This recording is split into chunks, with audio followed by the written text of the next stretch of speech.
Hallelujah. Amen. Wow. Mukama yebazibwe mikwano. Tubaniriza ne ku crusade leero. Naye mwebale kugumiikiriza okutuusa essaawa zino nga mukyatunda.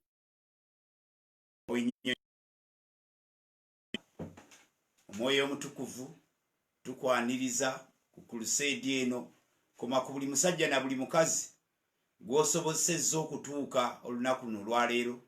Enkuba etonye, ebisooto bingi, naye omukono gwo gwe gubawaludde.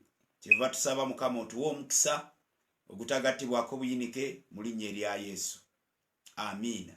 Buli atuuka ng'ogamba amiina. Amen. Amen. Amen. You are most welcome to the crusade ground. Tuli ku last chance to the Pentecostals. Temutweraliikirira tunaatera okubamala. Tunaatera okubawummula. Okubawummuzaamu. Temumalika. Abapentekoti temumalika lwa nsonga mwe fountain of the doctrine. Mwe muti ogulabibwamu obulamu. Mwe tugenda mu nsonga z'ebyenzikiriza. N'olwekyo gulina okubeeramu obulamu obwa ddala. Buli kintu kyonna owulira nga kyetaaga kukyalira, nga kyetaaga kebera, nga kyetaaga kuzza we kiteekeddwa okubeera, tusobole okutambula nga tweyongerayo. Katonda bulijjo azze ng'akikola, ng'atambula n'abantu, nga bwe basigalira, n'abagezaako ne bagaana, n'abatumira bannabbi ne bagaana, n'abatumira ababaka ne bagaana, nga Katonda kyakola ye nga yeemulula, ng'abalekera organization yammwe, nga muddukanya, ng'ate atondeka ekipya. Kale tukkiriza nti naguno mwagaanya Katonda gw'atuwadde okutubeera n'okutuyamba okubaako ebitereera, si kulwa atwabulira n'atulekera ennyumba ng'esigadde kifulukwa, ng'esigadde ttayo. Gwe bagambye ekereziya gwogisinza order ya service, naye tugambe nti balina nnyo omwoyo. So mikwano, organization kirala, orderliness kirala, n'okubeera nga ne Mukama ali wamu naffe nakyo kintu kirala, ate ng'ekyo kye kisinga okuba ekikulu. Kale bwe tuddayo ne tusoma ebyawandiikibwa, kaba kaseera nga Katonda atuwaddeyo omwagaanya omulala, atuwaddeyo omukisa omulala, tubeere nga tukola kye tuteekeddwa okukola. Tuli ku eschatology, giyite end time, oba amasomo agakwata ku biro eby'enkomerero. Bagambye abantu bonna abakoze effujjo, abatomeza bannaabwe, babatwalidde mu anga eyo, biro bya nkomerero.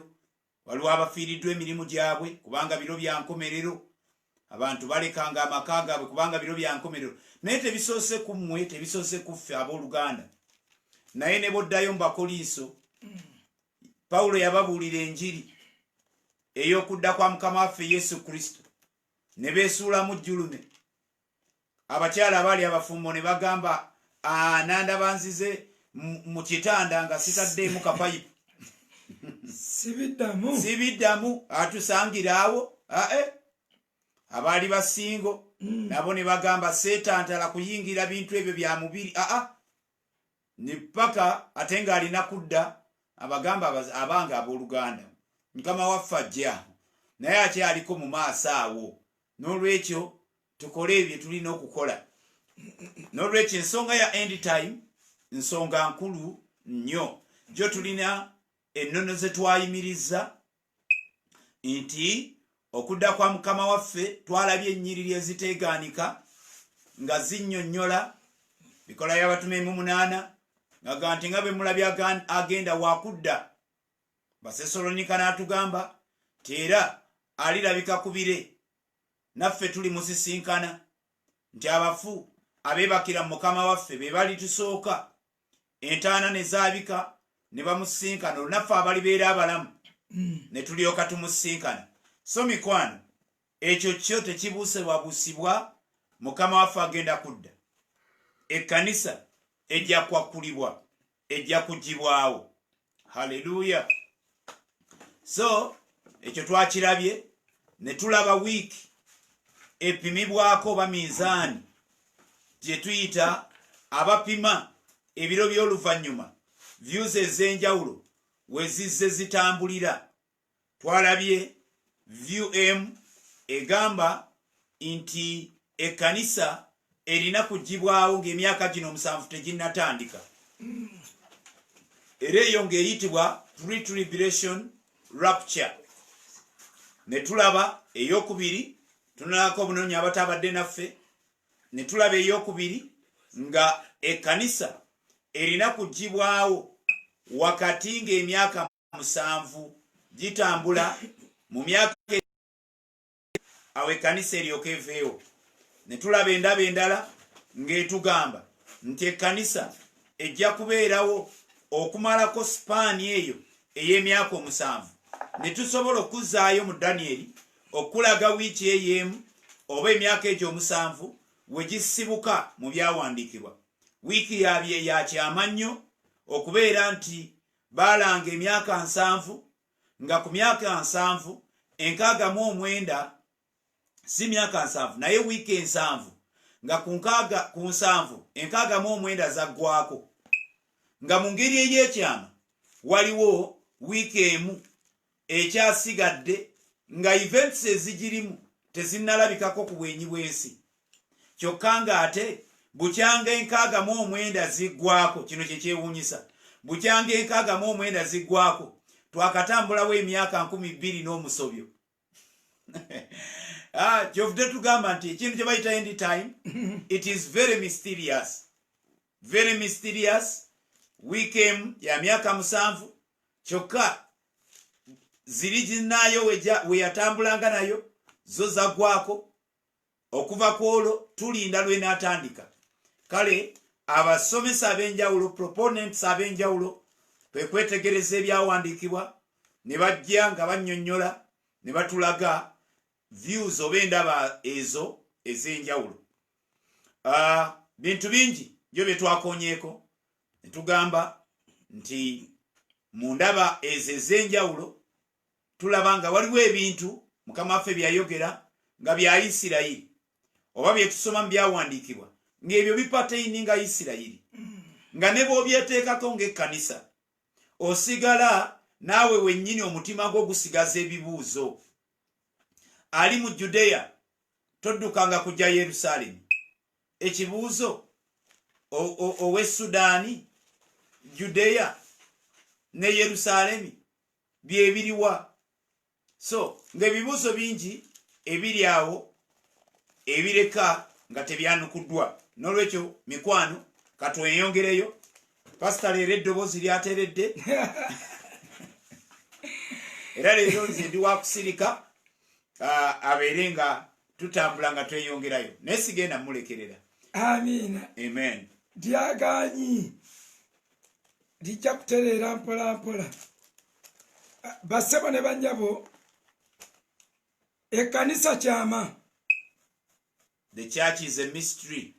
Ekkanisa kyama. Mu byama 18 Bayibuli byeyogera byeyita ebyama. Mwe muli obwakabaka bwa Katonda. Is a mystery, ekyo kyama. Isirayiri obusibe bwayo. Israel's blindness.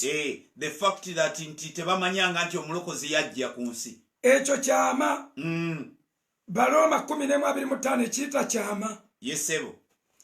Obulokozi obuli mu Kristo. Baroma 16:25 ebuyita kyama. Salvation through Christ Jesus. Amagezi aga Katonda. Bayibuli gayita kyama. The wisdom of God is a mystery. Mu Bakolinso ekisooka 2:7. Yesebo. Enjigiriza y'obwa Katonda. The doctrine of God. Yeah, the doctrine of God. Enjigiriza ey'obwa Katonda ba theology. Omanye kibadde kinsesa. Pisa agenze n'agamba leero bassebo mututwale mpola mpola. Ekyo Bayibuli katwogere mpola. Nage eddoboozi ffu. Bayibuli ekiyita kyama. Yesebo. enjiri bayibuli egiyita kyama. The gospel of the kingdom. Ebikirabo ky'amagezi bayibuli ekiyita kyama. Okwogera ennimi, speaking in tongues, bayibuli egamba byama. Oba oyogerawo byama nakyo kyama. Rapture, okukwakulibwa, kyama. yesebo. God's will, okwagala kwa Katonda, kyama. Church, ekkanisa, bayibuli egiyita kyama. Kakati okumanya ekkanisa yali kyama, Danyeri teyakiraba. kyewuunyisa mu kwolesebwa kwe. Mu kwolesebwa kwe Danyeri alaba weeks 7 yesebo. kulwa weeks 7 jo musumba Sakira yadde atubalira weeks 7 zakoma ku 69. Masiya n'asalibwako. Yesebo. Masiya okusalibwako kwekkomererwa ku musaalaba. Kati Masiya bw'asalibwako ne tuba nga tubuzayo wiiki emu okuweza wiiki 7. Kati wiiki emu wakati awo 69 Masiya asaliddwako, waliwo dispensation nga yakyama kino kye bayita ekkanisa, ekibangirizi. Okay, banaye mugumire netiwaaka, naffe tugumiddewo, ffenna twaze ku crusade. Netiwaaka twakozesa ensi gyetamanyi linnya ng'eri bajja gikola putinga nako kagira ne kawungamu katono n'embeera y'obudde yatebadde nnungi. eno mu Uganda si nnungi nnyo naddala wano we tuli. Bassebo ne bannyabo, ebintu byonna okusinziira ku Danyeri 9 birina kuggwera mu wiiki 7. ensi eba ezingiddwako byonna. Danyeri 9 okuva ku lunyiriro lwa 24 byonna birina kuggwera mu wiiki 7.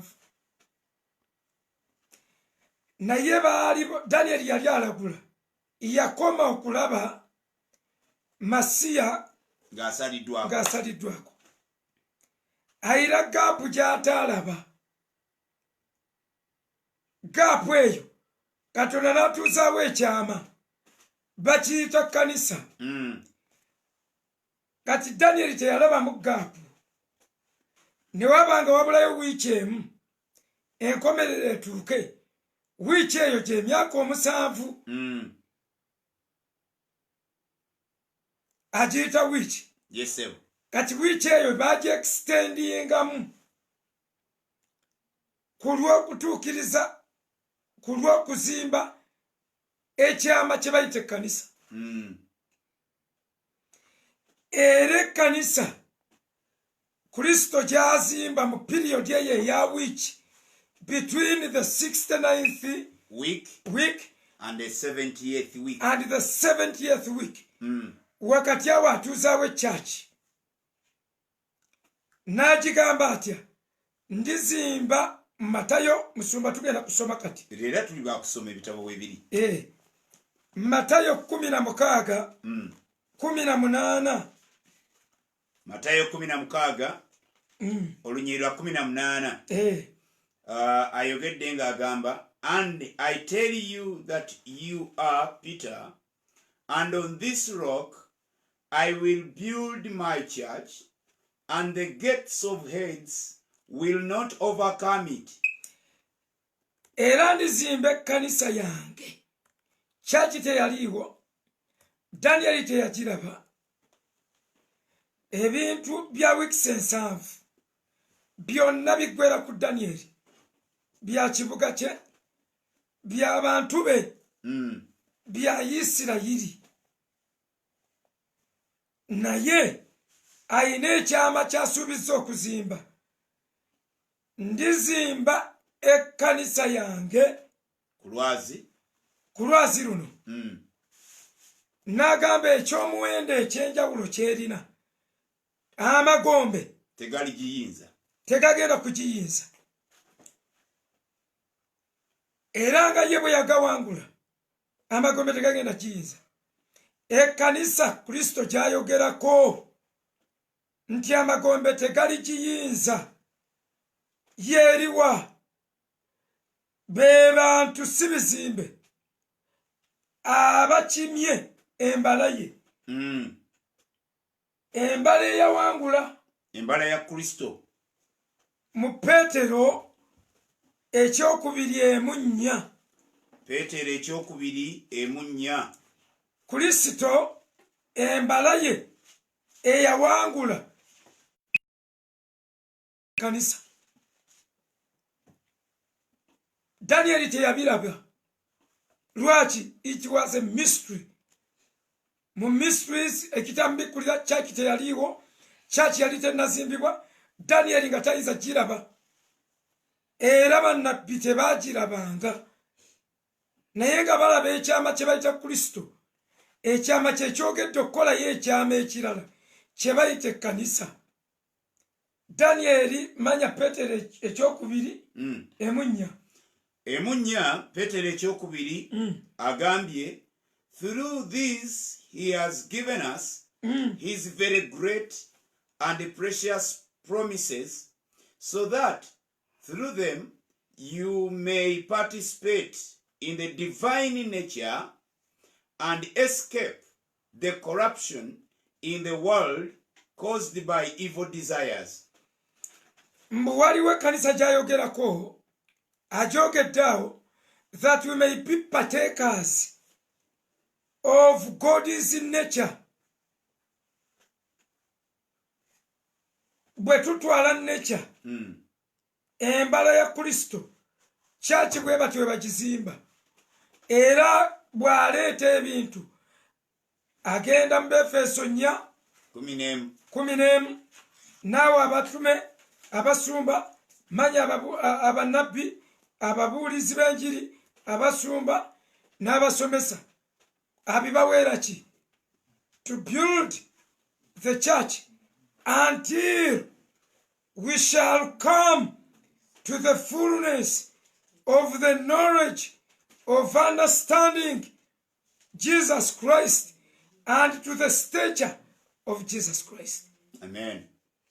Paka wetulifuuka omuntu omu, paka wetulifuna amagezi ag'okutegeera Kristo n'okutuuka ku kigera ekya Mukama waffe Yesu Kristo, ekigera ekyaleme amagombe yagendayo n'amuggyako ebisumuluzo, ye yamugoba. Eno embala gye twambala Bayibuli gyeyogerako ng'egiyita kyaki. Kati kyaki ebintu Daniel bye yalaba tebigikwatako, by'abantu ba Isirayiri, bya Isirayiri era birinze mu wiiki eri esembayo. Era Isirayiri Bayibuli gyegamba okutuusa lwalyogera nti aweereddwa omukisa oyo ajja mu linnya lya Mukama. Kyaki egenda kuba emaze okukwakulibwa, ekoleddwa wakati mu wiikisi z'Abayisirayiri.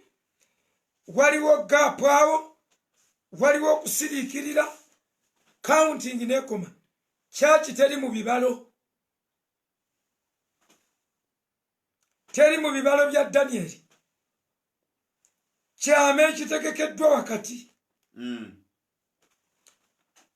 Basesalonika ekisooka emu 10. Basesalonika kyaki ejja kuba emaze okutwalibwa. Wiiki esooka etuuke, omubi alagaana endagaano mu wiiki eyo. Olw'ensonga ekkanisa bw'ebaawo ne tulinda endagaano lw'enaalagaana mbu batutwale, ate awo tuba tumanyi lwanadda. Era in fact waliwo abantu abagamba nti eno enjigiriza nga gye twogera mbwenafu y'ekkanisa ejjamu entiisa mbabuulira ekyobulabe kyekyensolo lwaki nsobola okuddayo nenyenda neninda lwe banaakola endagaano Isirayiri n'olyokodda nenzira nendokoka neninda ensolo ng'etandise nendeeta emisinde nendokoka kubanga oluggi luba terunaggalwa kino si kyekinafuya ekyensolo kyekinafuya kubanga tuba tujja giwulira anti agambye bwe mulimanya amazima mazima ge gakufuugula omuntu ow'eddembe eddembe lyo lyolina obungi bwalyo businzira ku bungi bw'amazima golina so si kulimbibwa mu ngeri yonna. Okay, Musumba watututte Basosonika ekisooka 10 agamba and to wait for his son from heaven nti nga tulindirira omwana Katonda okuva mu ggulu whom he raised from the dead, oli gwe yazuukiza mu bafu, Jesus who rescues us from the coming wrath. oyo agenda otutaasa mu kibonyoobonyo ekijja mu bukambwe obujja mu busungu obujja. Kakati abamu sayansi awakira ti wrath is different from tribulation. Ku byombi kiriwo ekyessanyu. Ensolo obusungu bwayo busobola okuba wrath. Waliwo versions ez'enjawulo ng'obusungu bw'ensolo zibuyita wrathful applications, the wrath of the beast. Nesambirira n'obusungu ng'ekozesa wrath. Kati oluno olunyi lugambye oyo agenda okutulokola mu busungu obugenda okujja. Kati gwe kwomanyira nti teboogera ku busungu bwa Katonda, kuba buli woyogera wrath nga bagamba ebibya omusanvu lye wrath. Kati ate ebibyani abiyiwa Katonda. Kati ate Katonda najja tulokole Katonda, tutaase Katonda agenda kututaasa kutuyamba atujjewo before that time of the wrath. Feja tugeraageranya n'omugole nti nanyini mugole akima mugole nga takima ava mu ringi gwe byekubye bulo azimbye. Musumba, yes, Basosonika ekisooka 5 olusooka n'olw'11 wali amaze otulaga nti agenda tutaasa. Oba tusooke ku bikkulirwa 3 olw'10 wandika ennyiriri zino tujja zigeraageranya mu mpola. Soma mu bukakkamu tugende mpola, views zonna tuzimanyi, tusobola oziggusa. Post tumanyi ennyiriri zaazo, mid tumanyi, in fact tugiruddeko. Kati soma. Okay. Olunyiriri lwa 10. Soma sema. Since you have kept my command to endure patiently, I will also keep you from the hour of trial that is going to come upon the whole world to test those who live onto the earth. Agambye olw'okubanga waguma n'okuuma erinnya lyange ngenda kukutaasa oleme kuyingira mu kugezesebwa okugenda okujja ku nsi yonna. Era Yesu bwe yali asimba ekkanisa Kansooke ndusome nange mu Luganda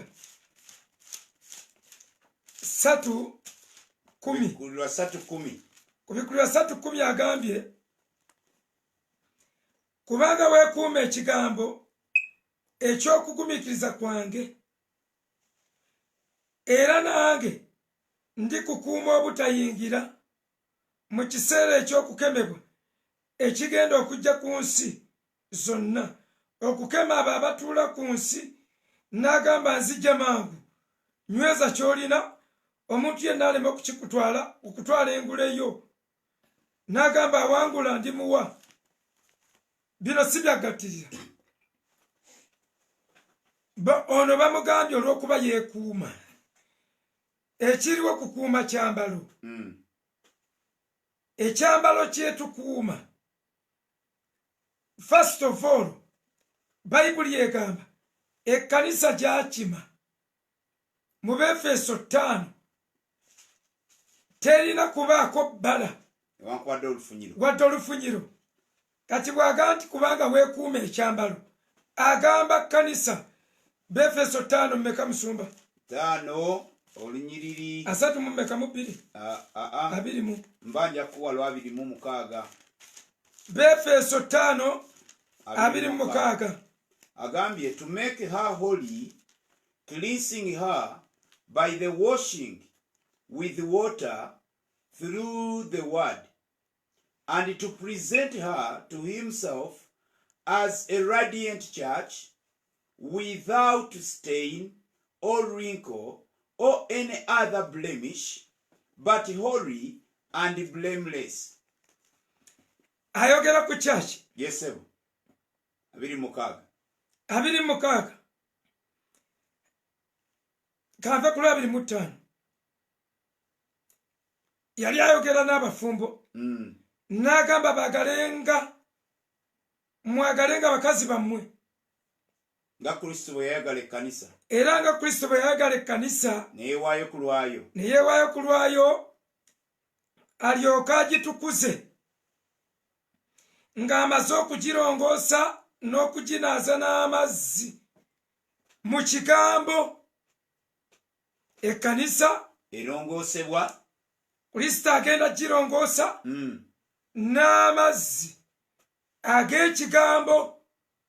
Our purification, Christ has never said that he will purify the church through tribulation, through the beast. Agambye he will purify the church by the washing of the water of his word. Ekigambo kya Katonda kye kitutukuza. Kyofala bayagamba mumaze okuba abalongoofu kubanga muwulidde olw'ekigambo kye muwulidde. 27 alyoka agyereetere ng'amaze ogitukuza na kigambo, alyoka agyereetere ye yennyini ekkanisa ey'ekitiibwa nga terina bbala newankubadde olufunyiro newankubadde kyonna ekifaanana nga bino, naye ebeere entukuvu etaliiko bulema. Ayogera ku church. Yes, sir. Purification is through the word.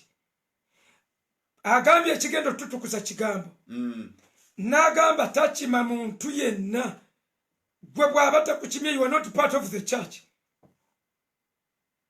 Balina omukisa abatuukirivu. Baliraba Mukama. Matayo 5 oba sooka nsookewa Bebulaniya essuula 12 ndoozi olwokutaano. Bebulaniya 12:14. Bebulaniya 12:14. Bebulaniya 12:14. Church is a mystery. Church Kristo yagyerongoseza n'akwasa n'abasumba bamuyambeko to build a church. Eno gye bazimba teyeemoolerwako muve ku bino bye muwoza nti omuzimu simanyi ali ebintu bisobola okusigala nga bikugoberera. That is not the church Christ was talking about. He's talking about a holy church. Church entukuvu eteemolirwako dayimoni yonna. Eri gye yagambye nti ndigizimba n'emiryango gy'emagombe, the heads shall not prevail. Magombe tegagenda kujjayo mutwe. To prevail, gayo kinoonyereze. Ojja kulaba nga mu Luganda kitegeeza kuvaayo n'olabikako, to appear. Just negalabikako n'ovaayo. Church gye baagamba okuzimba. In fact, katukkirize bwe tuti ebibalondoola nga bibagoberera weebiri, naye lwaki tebibayisa? Odduka nnyo okusinga omuzimu. Lwaki bivaako mabega? There is something mysterious. Church teri bubeeza weya nga yeetaaga kusabira ku maaso, bafune eddagala ly'oku maaso, babikkulirwe ekitiibwa kya Katonda. Agambye ekkanisa gy'agenda okuzimba egenda kuba ya kitiibwa, yagenda ogyenaaliza. Sina bibonyoobonyo. Kuba mmwe musoma olunyiriri oluli eri mu Malaki ti ndikulongoosa n'omuliro ogw'okufukuta ogw'omufukusi. Ogw'omuliro bagamba Isirayiri. Malaki bagamba Isirayiri. Era nayo tujja kusomayo. Isirayiri bagenda kirongoosa na muliro. Bagenda giyisa mu muliro. They will be purified by fire. Ekkanisa agenda kirongoosa na mazzi ag'ekigambo kye. Okitegedde musoma? Nkifunye ssebo. Mbadde gambye kusomawo. Bebulaniya 12:14. Soma taata. 12:14 agambye, make every effort to live in peace with all men and to be holy. Without holiness, no one will see the Lord. Make every effort. Okufuba kwaffe kuli wano. Kufuba. Bible kyegambye partakers of God's nature, we wali okufuba. Era atandika agamba mu kufuba kwammwe mwongerengako obulungi, mu bulungi bwammwe mwongerengako okwagala, ku kwagala kwammwe mwongerengako okwagala abooluganda, ku kwagala abooluganda kwammwe mwongerengako ekisa, ku kisa kyammwe n'ayogera ebintu 9 n'agamba ebyo atabirina muzibe w'amaaso. Ayogera kuba partakers of God's nature. Abamaze okubeera purified. Era n'atubuulirira. Yesu abayigiriza n'okusaba n'abateeramu ka content, n'abagema yabateeramu ka vaccination, n'agamba ye muba musaba kino mukisabenga. Lead us not into temptation, but deliver us from evil. Deliver us from that evil. The evil is coming upon the world. Agambye musumba katono nnyo. Wali mukubikkulirwa essula y'okusatulaine ey'ekkumi gye tusomye. Gigendeko tuddeyo ne kusala kitaffe gye batugamba okusaba. Okay. Kubikkulirwa 3:10. Tubaddewo era tukomyewo nga wagamba, since you have kept my command to endure patiently, I will also keep you from the hour of trial that is going to come upon the whole world to test those who live onto the earth. Olabye ebigambo ebyo ebibiri ebiri awo. The whole world, to test those that live onto the earth. Nti world ne earth, different words. Kye bayita world baba boogera ku systems eziri ku nsi sitaani zaayitamu okola byakola eri abo abatudde ku nsi. World, to test the whole world. unto those who dwell upon the earth. Nti kubanga bwekuuma ekigambo eky'okugumikiriza kwange nange ndi kukuuma obutayingira mu kiseera eky'okukemebwa ekigenda okujja ku nsi zonna okukema abo abatuula ku nsi. Kati Oluganda differentiating earth na world. Oluganda terubyawula. Bassebo ne bannyabo kubikkulirwa okukemebwa wano mu Luganda kwegambye trials. Bw'ogenda eri Matayo 6 olw'omwenda nga basomesa essaala ya kitaffe egamba lead us not into temptation. Yesu ekyo yakiyigiriza ekkanisa bwe tuba tusaba tukisabenga totutwala mu kukemebwa. Era olunyiriri luli ogenda tunkebera lwagala kudduka lugamba teri kukemebwa okubakwata okutali kwa muntu. Era Katonda tasobola tugezesa kusinga bwe tusobola bwe tuyinza. Olwo Victor mukulunoonya kakati bassebo ne bannyabo. Yes, sir. We cannot be tested beyond what we can afford. Ye yakyeyama. He will never test us okusinga bwe tuyinza nga ebalukemera wali. Yes, sir. Kubikkulirwa 13:10 wano waatujuliza. Kubikkulirwa 13:10. Okay. Kubikkulirwa 13 olunyiriri olw'ekkumi ng'ayogera ku trial. Otyo ku temptation. Kati trials okujja mwe mwenna abalina bayibuli ezijuliza. Kubikkulirwa 3:10 akujuliza n'agamba trials ze boogerako si bino kola ki, naye akujuliza n'akugamba genda kuli kwayogerako okwakubikkulirwa 3:10 akusongera ku kubikkulirwa 13:10. Kubikkulirwa 13:10 yagambye if anyone is to go into captivity he will go. If anyone is to be killed with the sword he will be killed. This calls for patient endurance and faithfulness unto the part of the saints. Kati abantu wano abatubuzaabuza ba saints boogera ku balala bali aba Danieri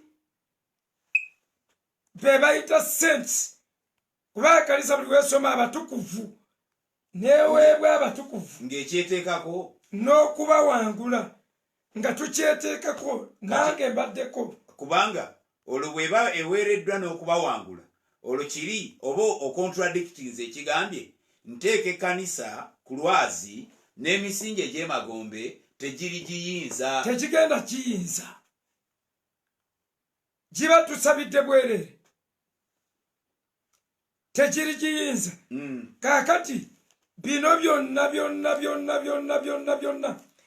in fact ebintu ebimu bwe byalinga bitusobera manya bwe byansoberanga nga ngamba kubikkulirwa ali tali mu order. Tebakulimba this was one dream.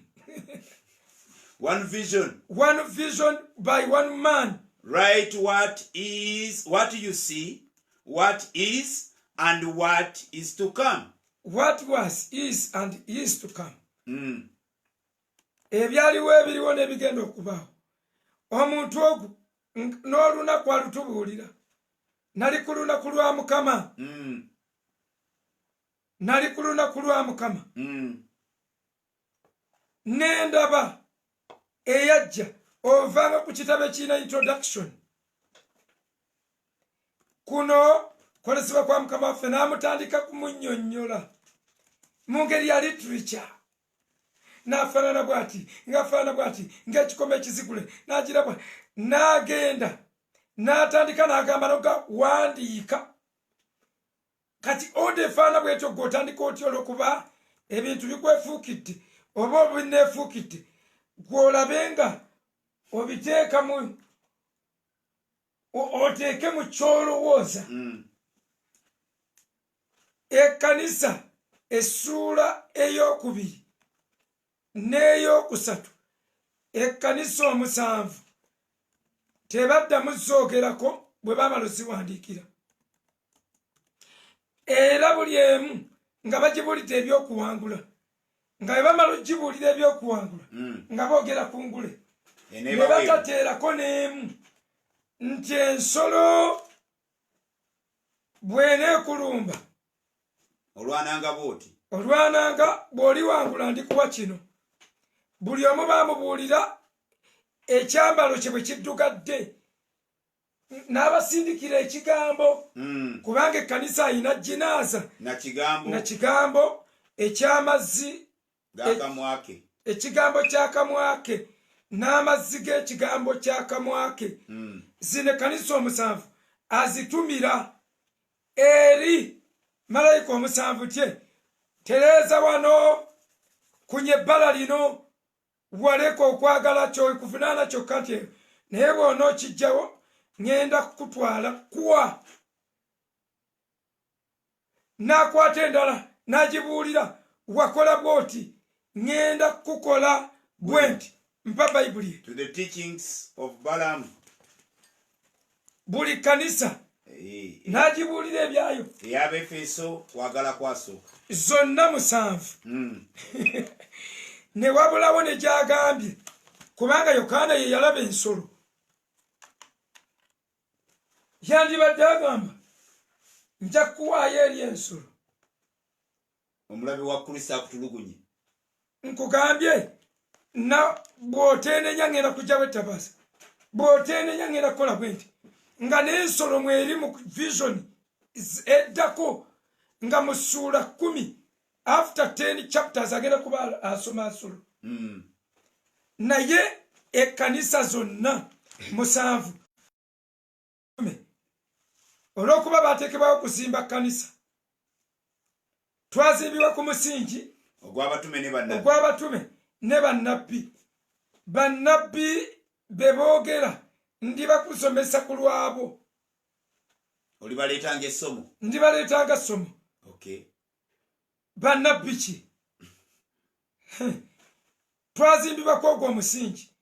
Abatume tebaalaba nsolo,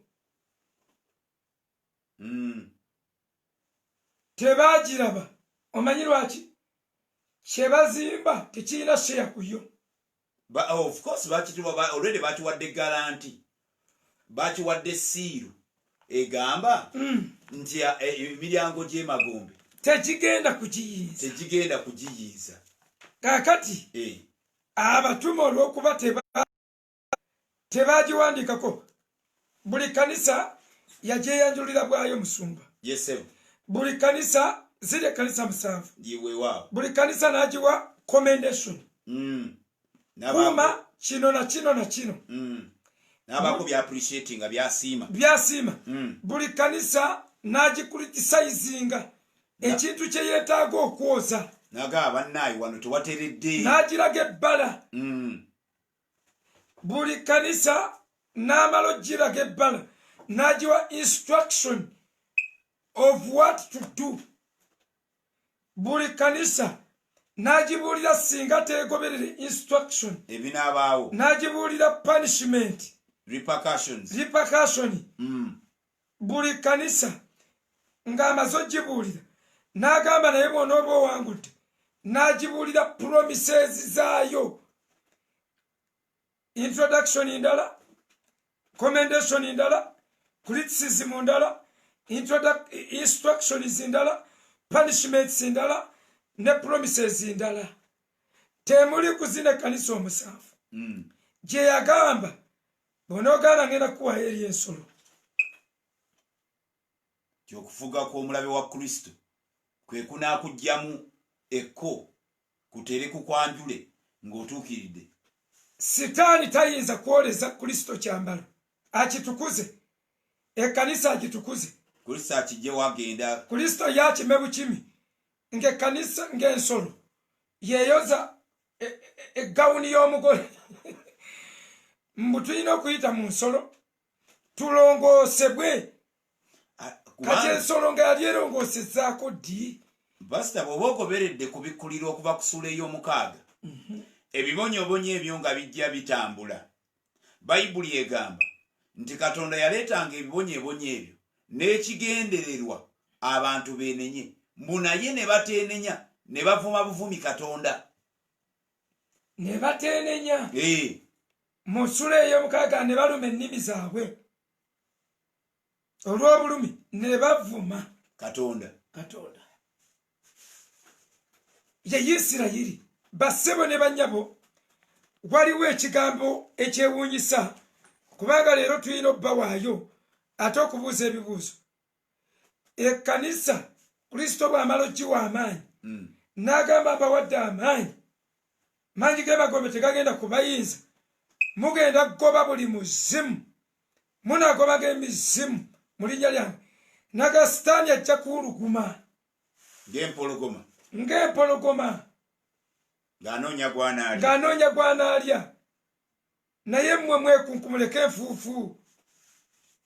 Yesu n'agamba sitaani yeegayiridde okubaweewa ng'eŋŋano, okubawewa ng'eŋŋano, naye Yesu n'ateekako vaccination.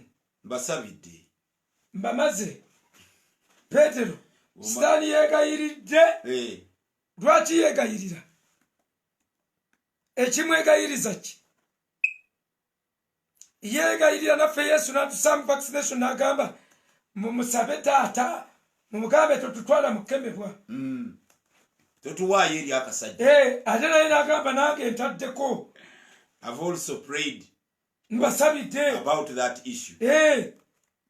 Kati ate Peetero nga tayinza kuwakana, bamulabye ng'asaba, essaala tebaagiwandiika, ate era n'atusabira empandiike mu Yokaana 17 n'agamba kitange bano si bansi nabajja mu nsi naye si bansi, naye nga tosooka kubajja wano. Yayogera sayansi awo mu Yokaana 17 naga sitaani yabasaba, naye nze mbasabidde sitaani tajja kusobola, tagenda kutusobola, tayinza. Yokaana 17 gyonoonya ngituuseeko, soma mu Yokaana 17 nze nno ngenze paka ku lwa 20 soma nga lugamba my prayer is not for them alone, otyo I pray also for those who will believe in me through their message, that all of them may be one. Father, just as you are in me and I am in you, may they also be in us, so that the world may believe that you have sent me. I have given them the glory that you gave me. That they may be one. I have given them the glory that you gave me. Sitaani yalaba ekitiibwa kya Yesu lumu ng'agenze mu Makko 5 mu Gereseni n'ajugumira bw'ati. Bino byonna ekkanisa byeyimba. Akamuwona simanya atetemeka. Ametetemeka. Muba mulimba. Mubate mubitegeeza. Sitaani analiya. Sitaani mubate mubitegeeza. Yesu yakwata ka sitaani n'akayuyayuya, mubate mubitegeeza. N'akasamba ne kagwira. Mbawadde obuyinza kuki? Ku gavumenti. Mbawadde obuyinza kuki? We lost the dominion. We recovered the dominion. Tetunnawakanya nkomerero omanyi babikyusa. Oli adduka emisinde nti bakubye enkomerero. Bakubye nedda sebo. Fetusomesa leero 666 mark of the beast. Tukutaggulule mubeere baddembe omwana wakufuula ow'eddembe obeera wa ddembe ddala ako kayogera nti obeera wa ddembe ddala ddala. You are free indeed. Indeed oba tojja kuddamu yagamba omugenge genda owonere ddala oyo nga tebiina muddamu bimutadde musumba badde osoma atugambye I've given them the glory that you gave me. I have given them the glory that they may be one as we are one. That they may be one as we are one. I in them and you in me. May they be brought to complete unity, to let the world know that you sent me and have loved me, even as you have loved me. Oh my God. Ulira obugagga obuli awo ensi etegeere bakozesa na world systems etegeere nga gwe wantuma. Olunyiriri lwa 15 tuli mu Yokaana 17 agambye my prayer is not that you take them out of the world but that you protect them from the evil one. Lwakumeko lwa 15 msumba. Don't take them out of the world yet, but there must be protection. Protect them from the evil one. Protect them from the evil one. Mama dero ne bwemba kati nga dero wanyigo otya kale mukuyeta omwagala n'eddoboozi bbi naye akuwadde Bible n'olunyiriri oyagala dukyayira ku ddoboozi tokyayirako Bible yo gwe somayo mu ddoboozi eddungi gwe somayo. I have protected them at what the glory ate na protecting be protected from the evil one. They are not of the world, even as I am not of it. Ngabononyeza olunyiriri olugamba the principalities should be informed, should be ab'amasaza gonna bategeezebwe. Okay, wisdom. The wisdom. 1 Corinthians chapter 1. Tujadula. Okay, okay. Katu olwekumi n'omukaaga. They are not of the world, sibasi, even as I am not of it. Verse 17. Sanctify them by the truth. But sanctify to sanctification. Teriyo muntu ayoza lugoye lutukula. Boza luddugala. Ensolo teba terina kyegenda kukolera church.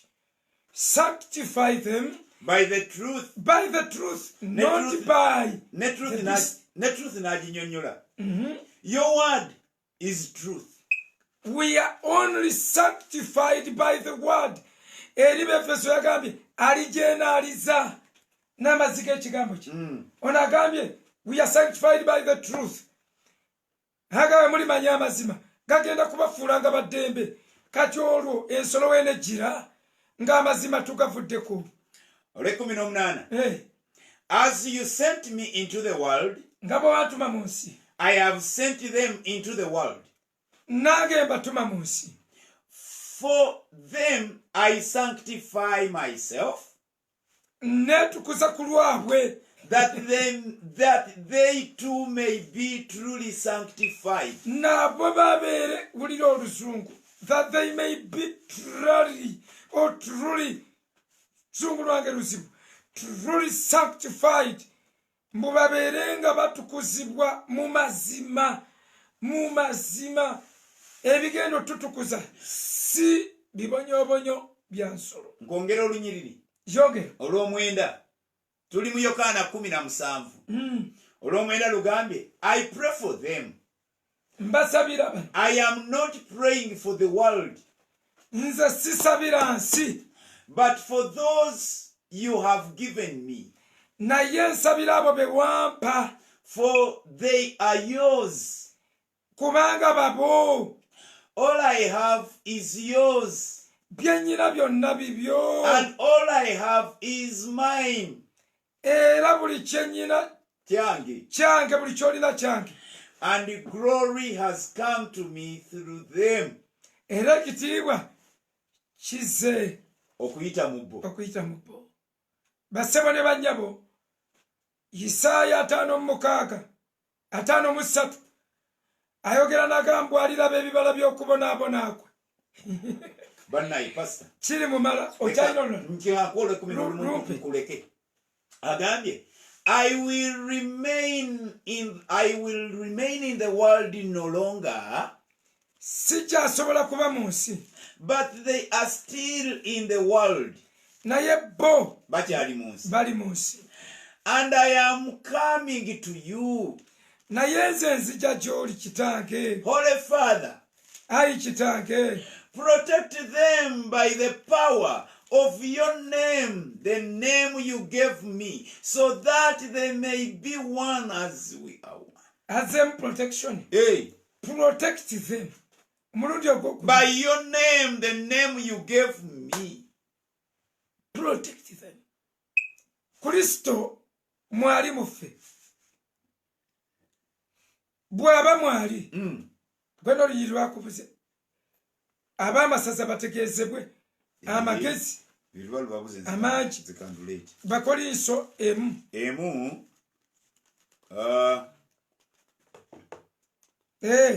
Okay. Ab'amasaza bategeezebwe through the wisdom of Okay. Kale, kakati kantu tukebere. Wuliriza kino. Bakuumibwe mu linnya lyo. Abasabidde essala ya Mukama waffe Yesu kitegeeza tegenda kuddibwamu. Kyaki bwe tebaako protection. Kyokka mu bwangu ddala tudduke mangu ago tutunuulire Basosolonika 5:1-11.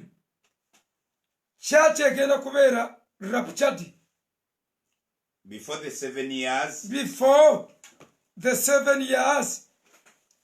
Oba. Okay. Basesalonika demanyi okyaliyo. Okay, ngenda genda Basesalonika. Naye mbadde njagadde tumalirize Bakolinsewo ekisooka sura ya 2 lwe lunyiriri nsubiranga lwe lunyiriri lwetunoonya okuva ku lw'omukaaga paka ku lw'omunaana. Mukama mbeere okuba nti lwe tunoonya lugamba, we do however speak a message of wisdom among the mature, but not the wisdom of this age or of the rulers of this age, who are coming to nothing. No, we speak of God's secret wisdom, a wisdom that has been hidden and that God destined for our glory before time began. None of the rulers of this age understood it, for if they had, they would not have crucified. Okay. Kale, principalities zitegeezebwe abalulabe eyo mu lukebere. It is okay. All right. Agali bassebo ne bannyabo. Yes, sir.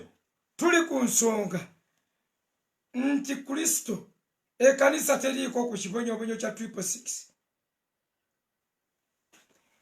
Ne tusimba Basosolonika ekisooka 5 olunyiriri olusooka mpaka ku 11. Basesalonika ekisooka 1 Thessalonians 5:1-11. Basesalonika ekisooka 5 okuva ku lunyiriri olusooka agamba, now brothers, about times and dates we do not need to write to you, for you know very well that the day of the Lord will come like a thief in the night. Mark that word. The day of the Lord shall come like a thief in the night. Okay. Verse 3.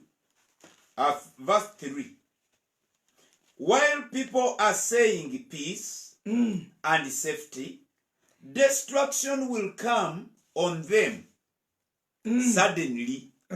On them, not on us. On them suddenly, as labor pains on a pregnant woman, and they will not escape. Befeso 3:10 Desome. Befeso 3:10 agambye kaakano kanvena ku lwa mwenda n'okumusinzanga bonna balabe okugaba kwekyama bwe kuli ekyakwekebwa okuva edda n'edda lyonna mu Katonda eyatonda byonna. Kaakano ab'amasaza n'ab'obuyinza mu bifo eby'omu ggulu bategeezebwe mu kkanisa amagezi amangi aga Katonda, engeri ennyingi ng'okumalirira bwe kuli mu Kristo Yesu Mukama waffe, mwe tujja obuvumu bwaffe n'okusembera n'obugumu n'okumukkiriza.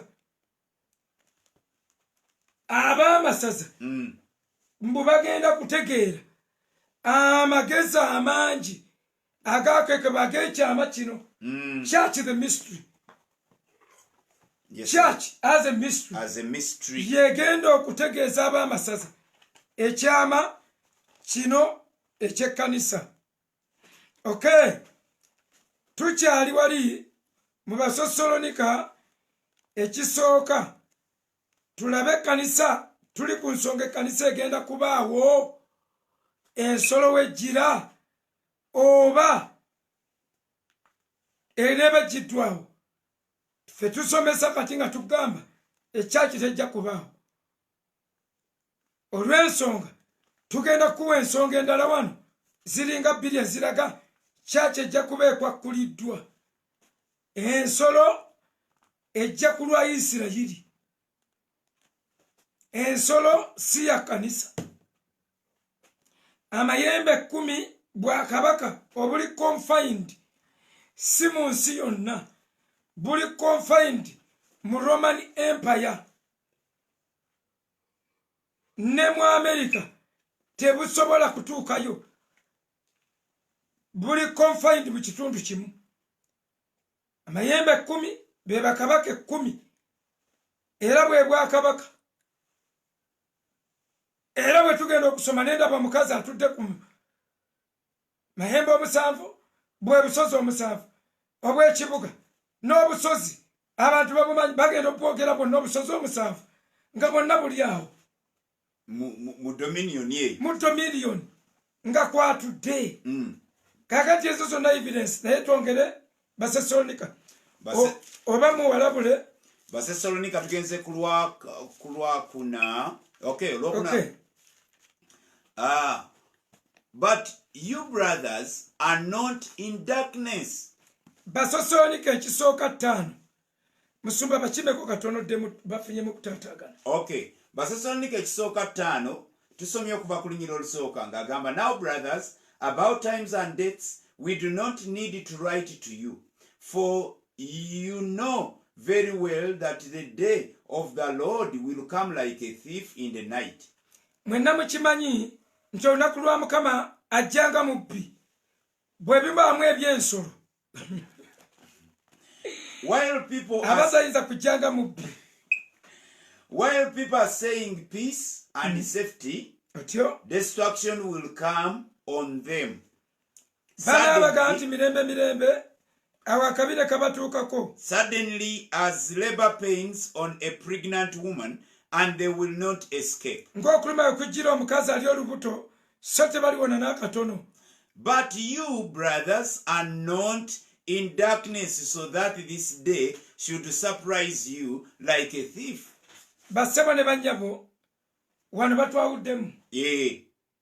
Tufunye ebibinja 2 kati.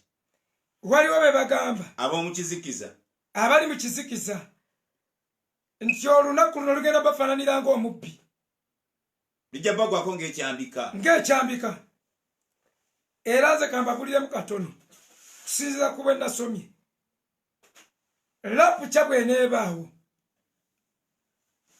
buli ggwanga ligenda ku lipootinga omuntu eyabuze bajja kituuma leero nga bemulabye lockdown nga bulabye covid-19 wagenda kubaawo ekirala lockdown egenda okusembayo temusooka kuva mu mayumba gammwe until you are registered tusooke tudiscoveringa abatubuzeeko nga buli ggwanga liripootinga nga bemulaba we tulipootinga kati ti Uganda ina emirambo isimanyi yafunye omulala tugenda wali ku worldometer tugenda wali nga Uganda bajogere Uganda ababuze 10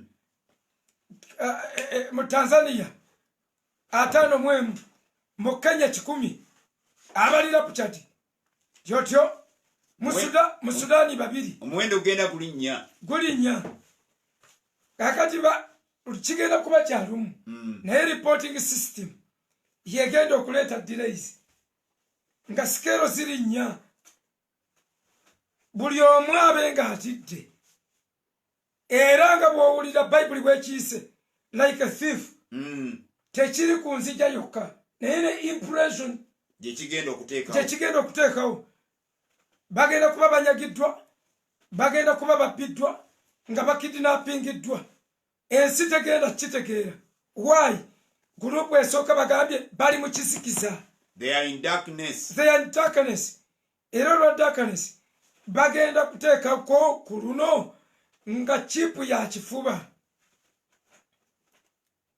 vakwene Sweden yekyeyagalire ebyo byakyeyagalire era bijja kusigala bwe bityo tekinologi waali naye ali ku free will amasimu gajjatta naye obutaba nalyo si kizibu kyo ndiwaddembe okubankinga nesimu ndiwaddembe obutabankinga oliwaddembe okubeera ne bank account ekyo kisobola okubeererawo ddala gemusumba okimanyi nti eri abantu abaagaana okugulawo bank account just because bank account erimu enamba ate ati ku lugalo kati ekyo ku lugalo wala naye merely opening up a savings account which says your account number buli wonna baawali namba tebatunulayo identity card kuliko namba kasita ebeera your identification number wonna baawali namba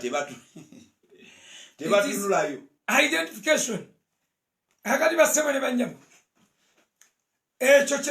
ekyo kyekifaananyi ekiriwo awo registration buki bonna bwe bugenda okubeera comparison olwo globalization eperfectinge chipu temugibuukira tugenda ginnyonnyola global village eyo tujja ginnyonnyola bwayo naye basebo agambe tetuli mu kizikiza asoose bali kyolunaku lugenda bagwako ngeri ya mubbi mu ngeri yogamba mirembe kubanga emirembe gyayogerako awo labayo kati abaswedish bwe babawadde microchip bo bawulira now they are protected omwana takyabula that is safety waliwo obukuumi obwegende kekyagulu nti obeera n'oggulawo oluggi olugulira ku mukono gwo sente zo kweziri buli kimu essimu yo buli kintu safety gye boogerako people will be in peace and safety ng'ebintu byabwe bikuumiddwa obeera ku ofiisi n'oggulawo firigi ewaka obeera ku ofiisi n'oggyako amataala nga tekyali akubba safety kamera buli wamu weeziri za kamera surveillance cameras ziri buli mu kifo mu buli wantu wonna mbagambye ffe tetugenda tutuukako ng'ababbi gurupu ziri 2 wano mu basesonika ekisooka 5 olunyiriri olwokutaano lugambye sooka obaddiremu olwokuna naye mmwe but you brothers are not in darkness mmwe temuli mu kizikiza so that this day should surprise you like a thief olunaku luleme bagwako ng'ekyambika ng'omubbi you are all sons of the light and the sons of the day mwe muli baana ba kitanga era baana ba misana muli baana ba musana kyagamba eri mu Yokaana 9 mutambulenga mwanguwa we do not belong to the night or to the darkness. ffe tetuli ba kiro ate tetuli ba mu kizikiza. So then, let us not be like others tuleme okubeera nga bali who are asleep, abeebaka, but let us be alert and self-controlled. ffe tukole ekintu kimu. We watch and we control ourselves. Self-controlled. Self-controlled. Tuzeeyo mu virtues z'omwoyo omutukuvu. Otyo. Ye wali siiru. Siiru. Ye kanisa. Ebibala eby'omwoyo omutukuvu byajja okukolako. To control, to bring self-control ku bibala. Okay? Verse 7. For those who sleep, sleep at night. And those who get drunk at night. Verse 8. But since we belong to the day, let us be self-controlled at Komezao. Ffe tuli ba musana. Putting on faith and love as a breastplate. Twambale ebyo. Twambale okukkiriza. N'okwagala as breastplate. Ng'ekyomu kifuba. And the hope of salvation as an element. Tuteekeko n'enkofiira yaffe. Ey'essuubi ly'obulokozi. Ery'obulokozi. Kati Befeso 6 wabiyingiriramu. Mwambale bwe muti. Omubi tajja basobola. For God did not appoint us to suffer wrath, but to receive salvation through our Lord Jesus Christ. Lwakumekolo lulange. Ayebaka agende nga luwulidde. Tuli mu Basasolinke ekisooka abooluganda essula ya 5 olunyirire tutuseeko lwa 9. Olwa 9 nange kandusome. Dusome. Kubanga ffe Katonda teyatuteekerawo busungu wabula okuweebwa obulokozi ku bwa Mukama waffe Yesu Kristo. For God did not appoint us to suffer wrath, but to receive salvation through our Lord Jesus Christ. He died for us, so that whether we are awake or asleep, we may live together with him. Yatufiirira niye ne tuba twebase baba tutunula tuba naye ne bwe tuba balamu ne bwe tuba tufudde tuba naye mu bulamu tuba naye ne mu kufa. Therefore, encourage one another and build each other up, just as in fact you are doing. Bonge Abasesalonika. That's how they kept encouraging themselves. Nga batunulira essuubi lyabwe ery'obulokozi, nga bataddeko okukkiriza, nga beesibye ekyo mu kifuba kwagala, the breastplate of love. Nga bo batambulira mu kwagala, batambulira mu kukkiriza, nga bwe basuubira ebyobulokozi bwaffe bwatuweebwa okuyita mu Kristo Yesu. Mwizengamu amaanyi, ensinga ekankana n'ebikankana ebijja mu maaso, ekiyinja kyawanuse ku Jupiter, kiikyo kijja kigoba ensi. Temweraliikirira ebyo, wabula mmwe mwezengamu amaanyi mu bigambo ebyo. Yaleka eri mu Yokaana 14. Omutima gwammwe tegweraliikirira. Mukkirize Katonda nange munzikirize. Kubanga ŋŋenda mu nnyumba ya Kitange mulimu ebifo bingi. Mmwe temweraliikirira. Ŋŋenda kubateekerateekera senga ne kibadde bwe kino naali bagambye. Naye bwe ŋŋenda sigenda balekanga bamulekwa. Ŋŋenda batumira omubeezi Omwoyo Omutukuvu. Oyo mwanajja n'abayigiriza byonna. Ate okala okugamba anti waliwo enjigiriza ega nti Omwoyo Omutukuvu ajja kugibwawo aweebwe Isirayiri. Kyaki esigale ng'eri nakedi. Anti mu ssuula y'emu ey'e14 olw'e16 tulusome ate tuna 16. Okay. Kubanga Yokaana 14:16. olumu basaagala kuwakana ne yasomesa bw'atyo bwe yalaba kuulu. Naye tuli mu progressive revelation. True. Tetuli static. Luli twabiraba bwetuti. Watusuubiza tuwa obujulizi. Mbubawe? Ojja butu wakatumala olunyiriri. Kale Yokaana 14:16. Nange ndisaba Kitange naye alibeera alibawo omubeezi omulala abeerenga nammwe emirembe n'emirembe. Omwoyo w'amazima ensi gwetayinza kukkiriza kubanga temulaba so temutegeera. Mmwe mumutegeera kubanga abeera gye muli era anaabanga mu mmwe. Sigenda kubaleka bamulekwa, ŋŋenda kukomawo gye muli. Ŋŋenda kukomawo gye awo wonna yanti tugambye mujja kuguma ajja bayamba ku kisolo. Bassebo ne bannyabo, ensolo egenda kujja naye erina target group. Ensolo mu Sula 11 eyakubikkulirwa, ensolo erina gwerumba eye12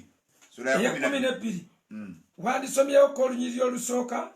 Tulaba ogusota gu sitaani nga gugolokose gulumba. Nendaba akabonero Sula 12 waba akabonero. Okay, agambye bwati. A great and a wondrous sign appeared in heaven. A woman clothed with the sun, with the moon under her feet, and a crown of 12 stars on her head. She was pregnant and cried out in pain as she was about to give birth. Then another sign appeared in heaven. An enormous red dragon with 7 heads and 10 horns and the 7 crowns on his head. His tail swept 1/3 of the stars out of the sky and flung them to the earth. The dragon stood in front of the woman who was about to give birth, so that he might devour her child. The moment it was born, she gave birth to a son, a male child, who will rule all the nations with an iron scepter. And her child was snatched up to God and to his throne.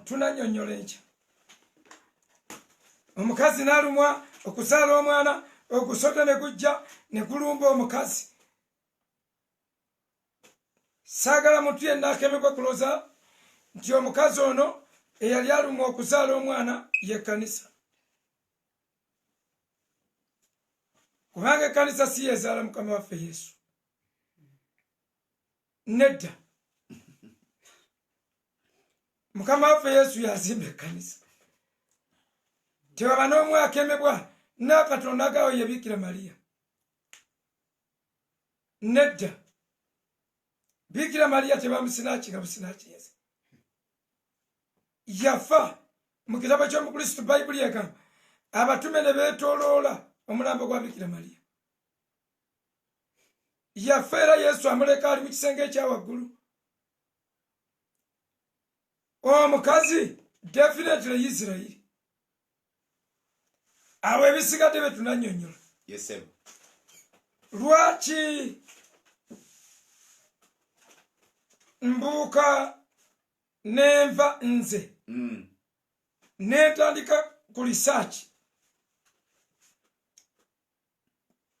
netandika okugyayo ebitabo byonna bye nasomanga mu Bible school noonyereze ku bintu bino ebina tribulations. Ensonga yino nali nsomesezza nga neewaddeyo nsomesa mid tribulation okubonaabona kiyiganyo ky'ensolo era ebitabo ebifaananyi byonna nga mbitaddemu nange ssente zange mbiina ku simu okwo. Nyina ebyentiisa ebisinga n'ebibadde birabiseeko bingi. Era nga njagala kuwa muntu omu ssente ankolera ekipande ekinene nze nga njagala nabiteeka mu butawuni mbannyonnyola ensolo Abadiventi nga baginnyonnyola era nga mbagamba ebyo tubifaanaganya. Naye muwulirize kino,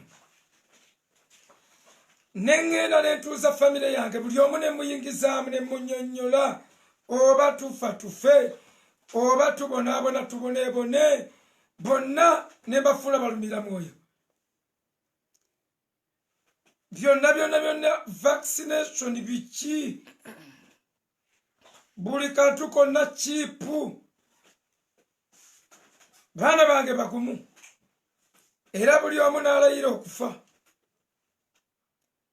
naye abasinga okubeera abagumu nga bagamba ne bwe banaakola ki ne bwe banantema sijja kukkiriza 666 buli omu ne yeetegeka mba neebase mu kiro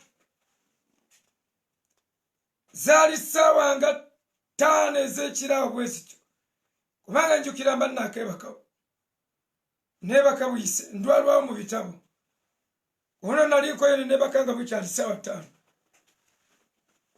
wulira ekyaddako nendaba nga okuyigganya kutandise nga okuyigganya kuno nga zaali nga balina ebintu bye batugamba okukola nga biyamba abantu ng'oli bwanajja ng'alina byasomesa nga baali baagala kugema baana nga baagala kubagema baagala bakola ki abaana babeere sekiwa simanyi waliwo endwadde nga balina ebintu bye boogera akati bwe batandika obyogera ng'abaana bonna nabakokinga divaini n'agamba lubaze oba tufa tufe kati ne bakwata abaana ne babagamba tugenda kubagema k'abaana oba tufa tufe temujja kutugema temujja tukolako kintu kyonna abasajja ne bataama abaali bazze okugema abaana bwe bataama ne bagezaako okutunyonnyola ne bagezaako okulaga kati kwaliko omusirikale mu poliisi ya Uganda n'agamba gentleman this is peaceful wasoma tye lino ddagala testiga temuli kintu kyonna temuli ki libayambe endwadde etambudde koze nedda ffe tetujja gema naye baalaba tukalubye ne batusalako ffe abakulu ne bagamba abaana abamu ne bakkiriza nga bababyemu n'empi abaagaana ne bagamba mututte kati k'omusirikale tyera tekigasa obaleka nga balamu n'okubatta kuba bagenda kusiiga bannaabwe bajja kubutambuza nga mandate eri egi you either be killed or you get vaccinated ne bakwata abaana bange basatu nkyabajjukira ng'abaana bagumye ne baleeta ekisoomu ne bamucunga ejjabi esala bitundu ebi ne babiteeka wali mu bbaafu waliwo ekibaafu awo ekinene ne babituuzaamu n'omwana ow'okubinagadadi yagamba ne batutta oli naafiira mu bulumi nempulira nga nsaanawo n'endaba ow'okubiri naye ne bamusala n'ow'okusatu eyagaana baba baakamusala ne balangirira nti eddagala lifunyise eddagala lifunyise ng'abaana basatu bafudde ffe nga tumanyi 666 ekoze ki divayini n'atema omulanga nga bali bona bwe bagemye nga tewalina kyabaddewo bw'atema omulanga nendaba abaana bange ne baŋaa sokka ebintu biteredda baga eddagala lizuuse n'okugema ne bwe kuba tekugenze nnyo mu maaso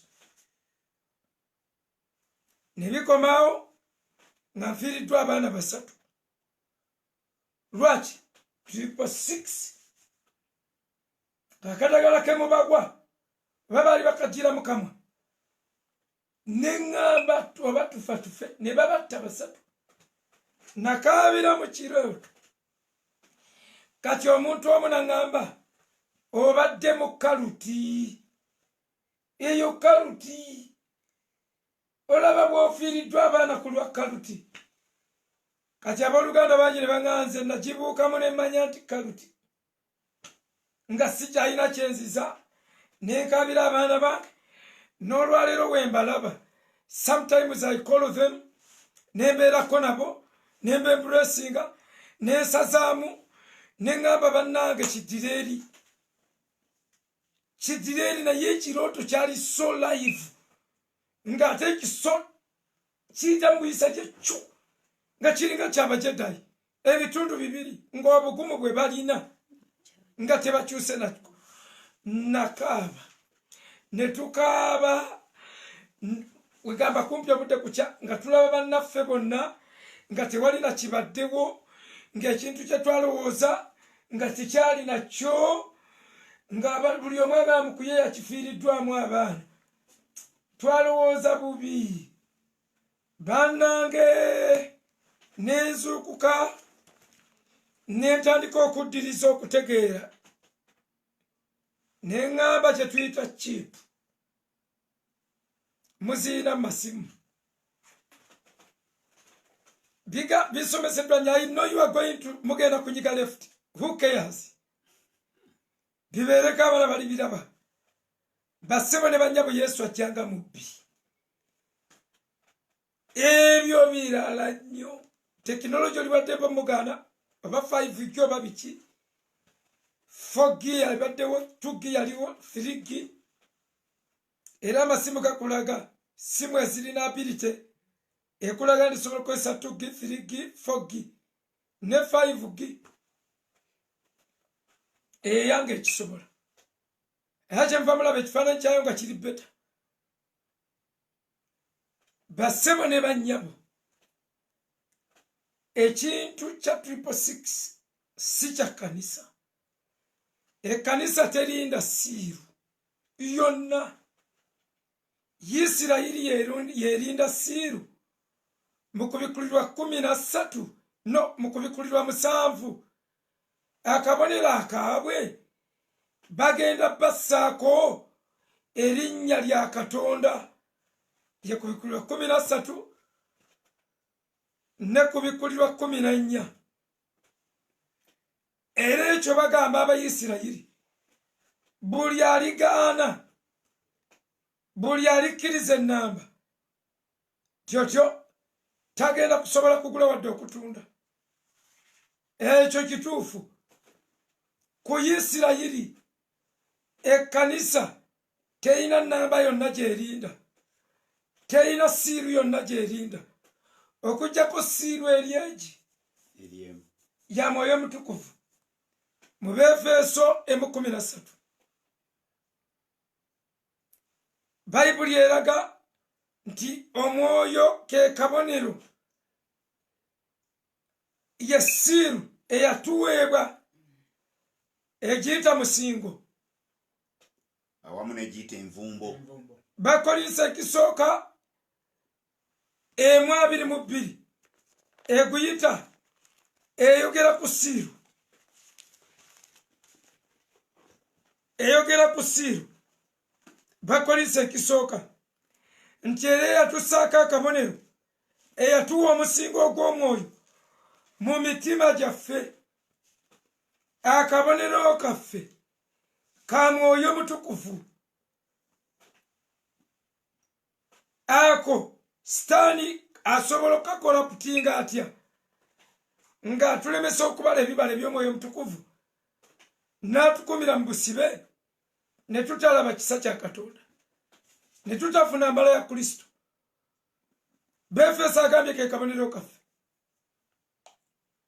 olabyewo mu Luzungu ogambyemu 2 emu 22 Bakolinso ekisooka 1:22 ekyokubiri sole Bakolinso ekyokubiri 1:22 ekyokubiri 1:22 agambye set his seal of ownership on us and put his spirit in our hearts as a deposit guaranteeing what is to come. yatudipositinga nako ng'akwisa siri y'omwoyo mutukuvu n'atuwa garanti of what is to come. Ne Befeso 13 ne 14. Befeso 13 lutugambye nga tusemberera okuwunzika.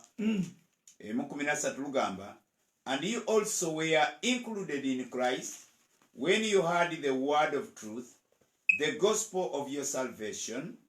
Having believed, you were marked in him with a seal, the promised Holy Spirit,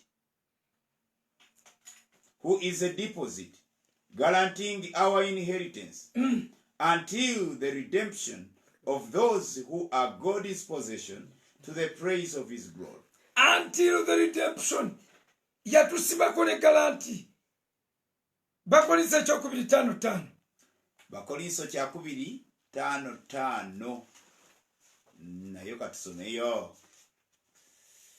2:5 lutugambye nti now it is God who has made us for this very purpose and has given us the Spirit as a deposit guaranteeing what is to come. Lewuliriza ebyo byonna ebiri mu Bible. Atudipositinze. Engeri gy'osasula ku firiji. He marks as a mark. Onayikoza as a mark. Eri ensolo egenda kumakinga. Emakinga mu byenyi, emakinga ku mikono. Eri bali egenda bamakinga mu byenyi. Kyokka ate nabali Abayisirayiri babagaye bajja bateekako maaka mu kyenyi. Wait, tosooka ku destroyinga nsi. Linda tumale okuteeka akabonero ku bantu, ku baweereza babuze ebibuuzo tuwunzike olwaleero budde budduse. Mubuze ebibuuzo. Ebibuuzo nga 4-5. Buuzayo ebibuuzo nga 4-5.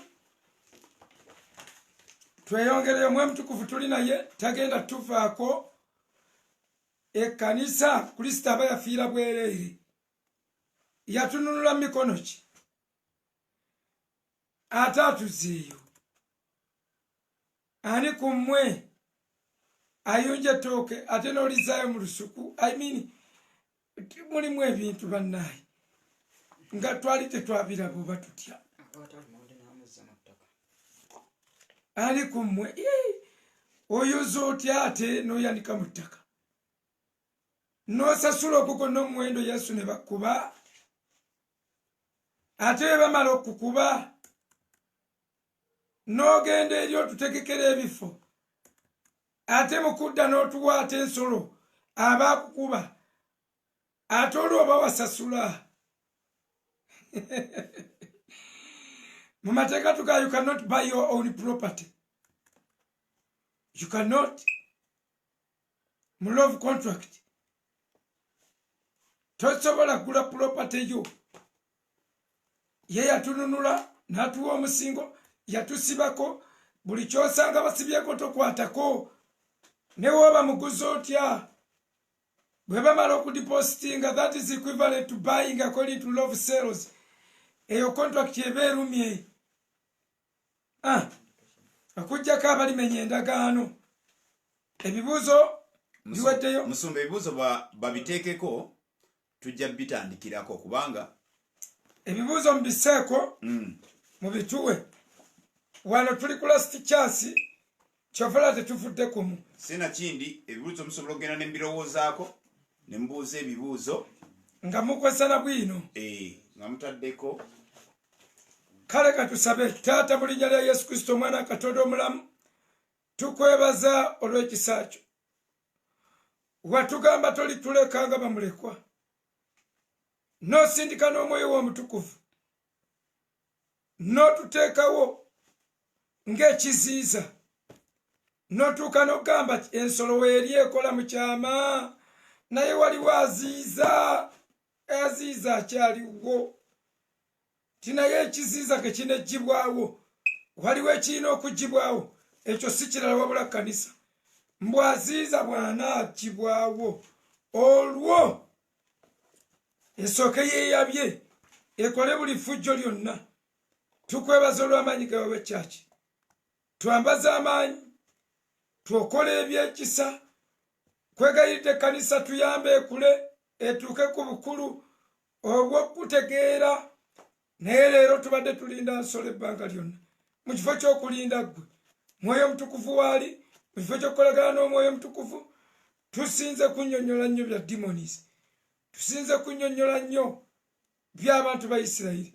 Twava mu buwangwa obw'amawanga gaffe ate ne tugwa mu buwangwa bwa Isirayiri. Mukama nkwegayiridde Omwoyo Mutukuvu tusomese tuleme kubonaabona na bintu. Twongere otusomeseza ddala tutegeere obuziba bw'ekisa ky'owadde ekkanisa. Tukwebaza Kabaka wa bakabaka. Byonna tubisabye okuyita mu linnya Yesu Kristo Mukama waffe. Amen. God bless you. Ebibuuzo osobola biteeka mu inbox zaffe. Ne ku mukulu tujja bisangako. Musumba bawe essimu yo.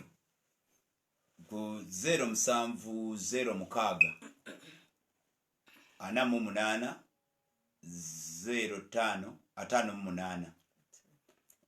Neyange 0776 84 35 oba 0755 84 tusiikane essomo lino tujja disomesaako mu maaso awo mu Bible School nga tuve kumu, kubanga wano tujabulajabulamu, naye Bible School tujja ditwalakoko omwezi nga gumu nga tunnyonnyola eno yonna mu Danyeri, nga tunnyonnyola Matayo 24, nga tunnyonnyola n'okubikkulirwa chapter ku chapter, misa bituuni 2 ebibya omukazi mpaka byonna bye tunaabimala. God bless you. Enkya kino tukimaliriza. Temutya tukiisaako buyisa kungulu mpola. Tukwate ate essome eddala. Ekisa kya Katonda kitubeere. Amen.